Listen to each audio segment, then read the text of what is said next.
Salut, c'est Rémi Kapaya, l'initiateur et cofondateur de Huster Studio. J'espère que vous allez bien. Si c'est le cas, ça tombe bien parce que moi aussi je vais bien.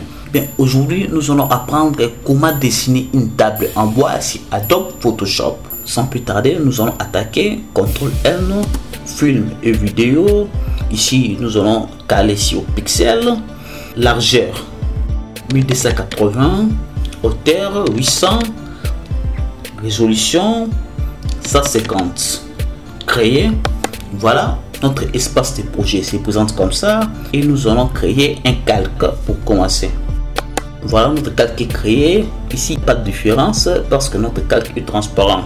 Alors, c'est quoi un calque? Un calque, c'est une couche transparente qui va contenir un des éléments de notre projet. Plus notre projet aura d'éléments, plus nous aurons des calques. Voilà, c'est aussi simple que ça.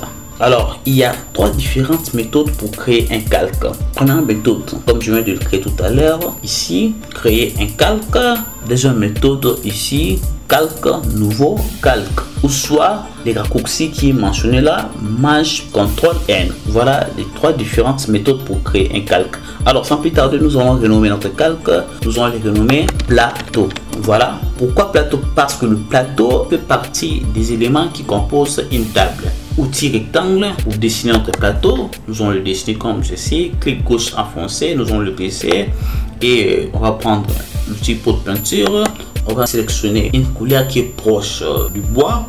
On va appliquer notre couleur et vous allez constater qu'il y a une surbrillance créée par notre outil rectangle. Nous allons faire la commande CTRL-D pour retirer cette sélection afin de naviguer facilement sur notre projet. CTRL-U pour modifier la couleur de notre plateau. OK. Et nous allons prendre l'outil lasso.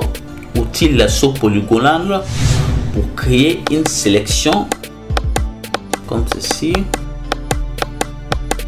Voilà, sélectionner et masquer, contour progressif pour adoucir notre sélection. OK, CTRL-U encore, luminosité, saturation pour éclairer davantage cette partie. OK, CTRL-D pour retirer la sélection. On va dessiner notre sélection toujours avec l'outil lasso. Sélectionner et masquer, contour progressif. CTRL-U pour assombrir cette partie. OK. CTRL-D pour retirer la sélection. À partir de là, nous allons enregistrer notre projet. CTRL-S. On va sélectionner emplacement image. Lors du premier enregistrement, Adobe Photoshop va nous demander de renommer notre projet. Ensuite, nous allons commencer à faire la commande CTRL-S tout au long de la progression de notre projet. Table en bois. Nous allons le laisser en PSD sur le format projet Adobe Photoshop. Et à la fin de notre travail, nous allons faire un autre format en JPEG ou PNG. Enregistrer. OK. Alors maintenant, toujours avec l'outil lasso, nous allons dessiner les motifs du bois. Donc nous allons créer une texture qui ressemble au bois. Ça demande quelques connaissances en dessin. Je pense que tout le monde peut le faire. C'est pas assez compliqué. Je vais accélérer la vidéo pour aller un peu plus vite, pour gagner du temps.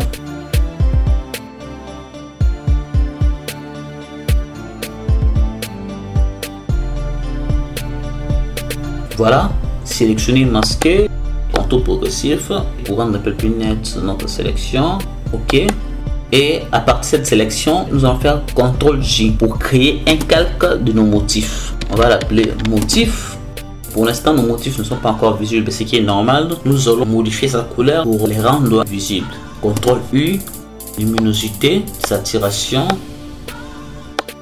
Comme ça fera l'affaire. OK. Voilà, maintenant nos motifs sont visibles et nous allons éclairer davantage nos motifs qui sont en haut. Sélectionner, masquer, contour progressif. OK. CTRL-U, luminosité, saturation. OK.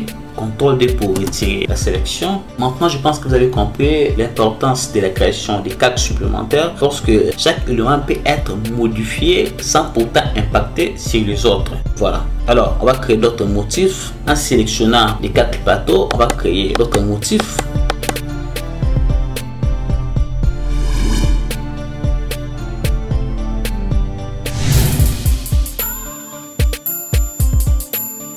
sélectionner et masquer, contour progressif, ok, CTRL J, CTRL U. Cette fois-ci nous allons créer le motif clair, ok, sélectionner, masquer, contour progressif, ok, CTRL I, on va éclairer davantage le motif, comme ça, c'est bon, ok, CTRL D pour retirer la sélection, et on va le renommer motif clair, celui-ci motif foncé, voilà. Et là nous avons 3 calques, celui-ci c'est pas touché, c'est l'arrière-plan de notre projet. On va sélectionner ces 3 calques en mettant la touche CTRL, plateau, motif clair, motif foncé, et nous allons faire CTRL G pour créer un groupe de ces 3 calques et nous allons les renommer plateau.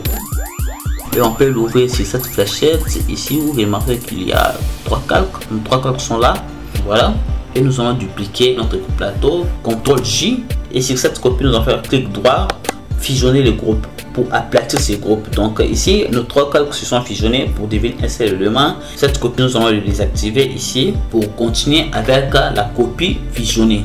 Alors on va enchaîner l'outil de placement, soit la touche V, tout en maintenant la touche Alt. Nous allons venir ici pour réduire notre plateau. Pourquoi la touche Alt? Pour réduire notre plateau tout en gardant ses proportions, comme ceci, et nous allons le décaler vers les hauts. Ensuite, nous allons nous servir de la règle pour mettre le plateau de notre table en perspective. Clic gauche à foncer, nous allons glisser comme ceci. Deuxième ligne, CTRL à foncer, nous allons mettre le plateau de notre table en perspective, comme ceci. Voilà, Enter pour valider. Et on peut retirer l'une de notre règle. Outil zoom. On va faire un léger zoom avant et nous allons créer notre calque pour l'épaisseur de notre table. L'épaisseur du plateau de notre table. Et avec l'outil rectangle, nous allons dessiner l'épaisseur de notre table comme ceci. Outil pipette pour absorber une couleur. La couleur que nous allons mettre sur l'épaisseur de notre table va absorber la couleur ici. Hop, et outil pot de peinture pour appliquer la couleur absorbée. On va zoomer. Et tout en mettant la touche Shift avec l'outil de déplacement, nous allons étirer l'épaisseur à l'extrémité de son plateau comme ceci, et de l'autre côté aussi. Enter pour valider, et on va glisser l'épaisseur de notre table en dessous du plateau. Voilà, outil zoom adapté à l'écran, CTRL I pour éclairer légèrement notre épaisseur, ok. Et maintenant nous allons créer un autre calque pour les premiers pieds de notre table. Pied, outil rectangle, on va dessiner le pied comme ça. Outil pipette pour absorber la couleur que nous allons appliquer sur le pied de notre table. Outil pot de peinture, et on va appliquer la couleur. Toujours avec l'outil rectangle, nous allons créer une autre sélection afin de dessiner le volume du pied de notre table. CTRL U, luminosité. Ok, voilà. Et comme vous le savez, nous allons une fois de plus dessiner le motif du pied de notre table.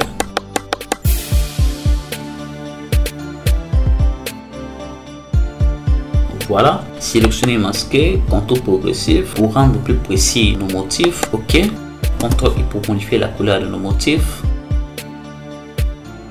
Ok, nos motifs sont visibles. Alors, comme notre table est supposée être sur un sol, nous allons mettre un aspect de perspective sur le pied de notre table. L'outil zoom, on va le zoomer comme ça. Et avec l'outil lasso, nous allons sélectionner cette partie afin de la supprimer. Touche delete pour supprimer, CTRL D pour retirer la sélection, outil zoom. Alors, une astuce vite fait, tout au long de notre projet, nous aurons à utiliser fréquemment l'outil zoom. En haut, sur les options de notre outil, vous verrez qu'il y a le zoom avant et le zoom arrière. Lorsque nous sommes sur le zoom avant, en mettant la touche Alt, nous pouvons atterrir vers le zoom arrière et vice versa. Donc, c'est une astuce pour gagner un peu plus de temps. Je vous en fais cadeau, donc c'est un bonus. Voilà, pour continuer le travail, maintenant on va créer le deuxième pied de notre table. Celui-ci, nous allons le nommer pied gauche, pied G. Et ensuite, on va faire CTRL J pour créer notre copie. Outil de déplacement pour les déplacer vers la droite. Touche directionnelle droite, tout en mettant la touche Shift pour aller rapidement. Comme ça. Et ici, vous allez constater que le volume du pied est vers l'intérieur de la table. Alors, de l'autre côté, pour que ce soit crédible, nous devons inverser notre pied pour que ce soit rationnel. Nous allons le sélectionner. Édition, transformation, symétrie axe horizontal. Hop, voilà. Et nous allons l'ajuster comme ça.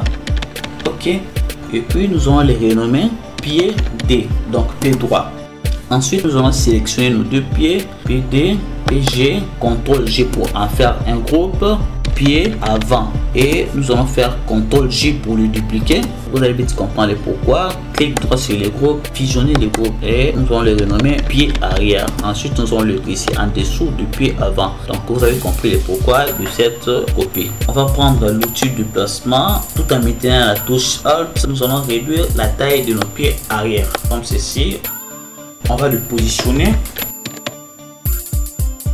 Du coup, on va se servir encore de notre règle. Cette fois-ci, nous allons prendre des lignes verticales. On va se référer aux angles de notre table. Touche directionnelle gauche, deuxième ligne verticale. Voilà, ce pied est correctement ajusté. Alors, comme les deux pieds se trouvent dans le même calque, pour modifier le pied gauche, nous aurons besoin de les sélectionner pour ne pas toucher celui-ci qui est déjà très bien positionné. Alors, nous aurons besoin de l'outil lasso pour les sélectionner comme ceci afin de modifier son positionnement d'une manière individuelle. Outil de déplacement. Alors, pour ce type de déplacement, je vous déconseille de faire des déplacements libres comme ceci, car vous ne serez pas épargné de l'imperfection. Vous risquerez de décaler en dessous de l'autre pied, ce qui va créer une imperfection. Donc, prière de faire toujours ce type de déplacement avec les touches directionnelles tout en maintenant la touche Shift pour aller un peu plus vite. Voilà, CTRL D pour retirer la sélection, outil zoom adapté à l'écran, outil déplacement, on va retirer nos deux lignes verticales. Et voilà, notre table commence déjà à prendre sa forme finale. Et maintenant, qu'est-ce qu'il nous manque? Il nous manque la ceinture de notre table. On va créer une copie du long du pied de notre table pour en faire une ceinture. Outil déplacement, on va cliquer sur ce pied, hop, nous voyons le pied sélectionné dans notre copie avant et on va dupliquer ce pied, CTRL J. Ensuite, on va faire sortir cette copie de ces groupes. Nous allons le glisser en dehors du groupe comme ceci, hop, touche direction gauche en maintenant Shift. On va les renommer ceinture. Et pour la ceinture, on n'aura pas besoin de cette partie volumineuse. Avec l'outil rectangle, soit la touche M, nous allons la sélectionner comme ceci et la supprimer avec la touche Delete. CTRL D pour retirer la sélection, édition, transformation, rotation horaire 90 degrés. Hop, voilà. Et nous allons la positionner avec l'outil de placement. Ensuite, nous allons le tirer aux extrémités tout en mettant la touche Shift. Enter pour valider, CTRL U pour modifier sa couleur. Nous allons la foncer légèrement. Ok, on va zoomer pour vérifier si les extrémités sont parfaites. Je pense que c'est bon, c'est parfait. Et voilà, ça n'est fini pour notre tuto d'aujourd'hui. Je pense que ça ne vous sera pas compliqué à reproduire. Grâce à notre règle, on a vu comment ajuster le pied de notre table à la perfection. On a vu comment dessiner les textures. Voilà, je vais partager ce tuto, liker et abonnez-vous s'il vous plaît. Si nous arrivons à atteindre 10 000 vues sur ce tuto, je vous ferai un cadeau bonus. Comment faire ce sol carrelé que vous voyez. Donc voilà, pour les murs, je n'en parle pas parce que vous allez le faire facilement. Vous avez vu comment assembler les parties, comment les éclairer et grâce à toutes ces techniques combinées, vous arriverez facilement à reproduire ce mur. Voilà, portez-vous bien et à très bientôt. Bye.